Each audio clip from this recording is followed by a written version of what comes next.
Welcome to Stuck, Time to Improv. I'm Mary Scott with Business Riff, and I want startups to be wildly successful. Today, we're going to be talking about a very important resource for startups, and that is an accelerator. And we have Charli Cooksey from WePower. Welcome, Charli. Thanks for coming. Thanks for having me. Happy New Year, Mary. Happy New Year.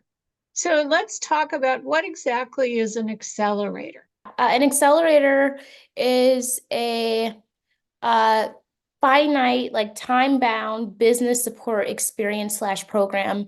And it usually comes with a few things that makes it distinctive from an incubator or a co-working space. So one is that it's time-bound. Two is that it almost always comes with mentorship.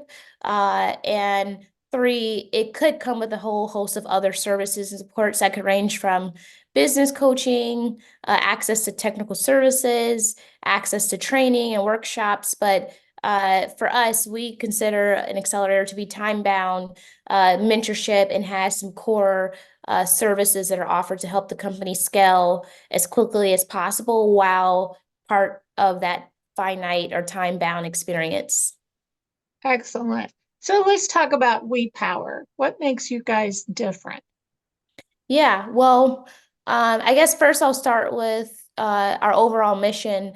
So we are pretty unique because we are a dynamic set of strategies that in theory all work together for a long-term set of systems changes. So we are focused on working with Black and Latinx community members and entrepreneurs. And so part of our work is training everyday leaders on how to lead policy change, how to design policy change, and how to make St. Louis better. And so we're constantly activating new leaders to change our education and economic policies and laws. But we also recognize that it's as much about changing laws as it is about changing the economic conditions in our most marginalized communities. And so that's where entrepreneurship comes in.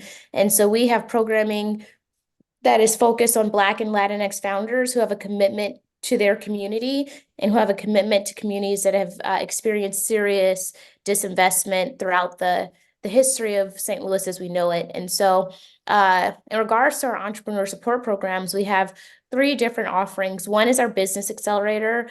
We provide access to coaching, to capital, to mentorship, pre-pandemic co-working space. And also something that we recognize is that entrepreneurship is really lonely. It's really hard. And it also has a unique set of challenges when you identify as a person of color, as a woman, as a queer person. And so we also offer support for like therapy and counseling, recognizing that it's about caring for your business and caring for yourself at the same time.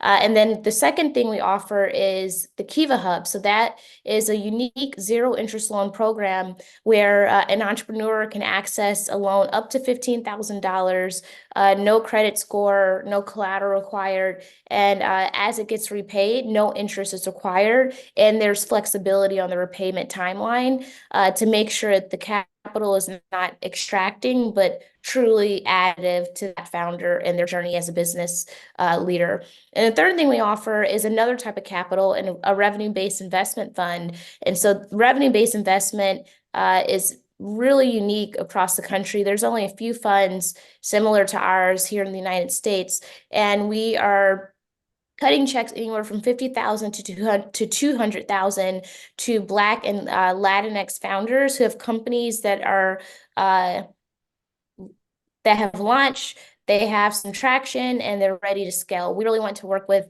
those companies that we believe are on the precipice of creating living wage jobs for everyday people. And so what's unique about that investment fund is that we're trying to take the best of both worlds. So we look at the best practices of venture capital. We also looked at what doesn't work about venture capital. And then we have taken the good of venture capital. We've looked at the best practices of traditional loans and bank capital, and we said what works about it, what doesn't work about it, and we've tried to take the best of the traditional loan system, and that has led us to revenue-based investments where, say, for example, restaurants had to shut down at the height of the pandemic, and so if they had a loan, they didn't all of a sudden not have to repay that loan. There was a fixed amount they have to pay every month, rain, sleet, hell or pandemic. And revenue base is unique because you pay back the money as you make money. And so if you're making money, we make money. If money is slow, then the timeline in which we get repaid is slow as well. And also we take very little, if any, equity in the business because we want Black and Latinx owners to maintain ownership in their companies. So we do the Business Accelerator, the zero interest loan program, and our revenue-based investment fund to really address the economic challenges in the region. And we pair that with activating leaders to change policies and laws. That is fantastic. And you're doing such an amazing thing here, Charli. I have a few questions. Is WePower just in St. Louis, or do you have other accelerators around the country? I consider us babies. We're a little over 5 years old. So we are still building the foundation here in St. Louis. We have a footprint in St. Louis County, St. Louis City, and East St. Louis, Illinois.